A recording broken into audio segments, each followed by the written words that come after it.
Andhra medical సీట్ల పరిస్థితి ఏమవుతుంది? ఈడబ్ల్యూఎస్ కోటాని ఆపేయడం అంటే ఈడబ్ల్యూఎస్ వాళ్ళు అన్యాయమైనట్టే, సీట్లు పెంచకపోతే నాశనమైనట్టే. ఇక్కడ దీంట్లో నష్టపోయేది ప్రజలు, లాభపడేటటువంటిది ప్రైవేట్ మెడికల్ కళాశాలల వాళ్ళు అవుతారు.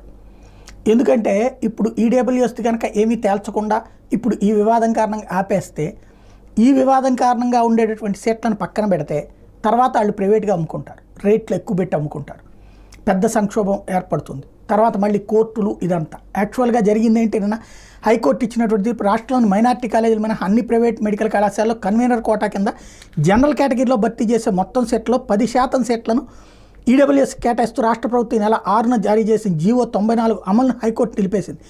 ఈ జీవో అమలు విషయంలో ఏ రకంగానూ ముందుకు వెళ్ళొద్దంది. ఈ జీవో జాతీయ వైద్య కమిషన్ మార్గదర్శకాలకి విరుద్ధంగా ఉందని హైకోర్టు ప్రాథమికంగా అభిప్రాయపడింది. ఈడబ్ల్యూఎస్ కోటా కింద 10% రిజర్వేషన్లు ఇవ్వాలనుకుంటే